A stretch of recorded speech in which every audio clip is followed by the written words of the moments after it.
So you're ambitious, you've got big dreams, you want to be successful, to live the life you've imagined 1,000 times in your head, the one where everything finally clicks. But there's a problem. You're lazy, or at least, that's what you keep telling yourself because you know exactly what you should be doing, and yet, you don't do it. You avoid it, you delay it, you distract yourself, and then comes the guilt. Because deep down, you know you're capable of more. Days turn into weeks, weeks turn into months, and that guilt, it becomes a quiet kind of self-hatred. A voice in the back of your head whispering, maybe this is just who I am now. And then January hits. A new year, new goals, new promises. You get hyped. You tell yourself this year will be different. And for a while, it is. You show up. You're motivated. You feel unstoppable. But then it fades. Procrastination creeps in. Quietly, slowly, like a shadow that slips under the door and makes itself at home. And before you know it, you're back at square one. So you start believing it again.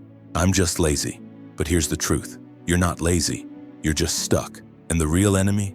It's not your phone. It's not social media. It's not even a lack of motivation. It's inertia.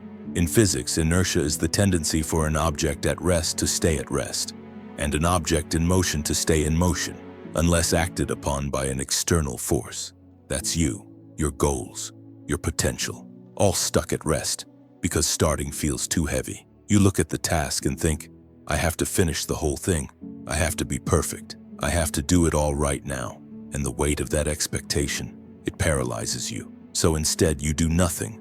You scroll, you escape, you numb yourself with cheap dopamine. And every time you do, you reinforce the story. I'm not disciplined enough, I'm lazy. But you're not. What you are is overwhelmed. And here's the fix.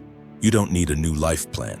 You don't need to wait for motivation. You don't need to climb the entire staircase. You just need to take one step. So here's how to break the cycle. 1. Shrink the task. Make it so small you can't say no. Don't write a 5,000-word essay. Write 50 words. Don't clean the whole house. Just fold one shirt. Don't run for an hour. Just put your shoes on and walk for 2 minutes. Why? Because once you start, you tap into the law of motion. Objects in motion stay in motion. It's not about finishing. It's about starting. 2. Use the 2-minute rule. Tell yourself, I'm just going to do this for 2 minutes. That's it. No pressure, no expectations, just 2 minutes. Because that's all it takes to push the boulder. And once it rolls, it keeps rolling. And suddenly, you're not stuck anymore. You're moving, you're building, you're becoming. At first, it feels like pushing uphill, but once momentum kicks in, it's downhill from there. That's how you break procrastination. That's how you stop feeling stuck. That's how you win, not just the day, but your life. You're not lazy. You're just one small step away from momentum.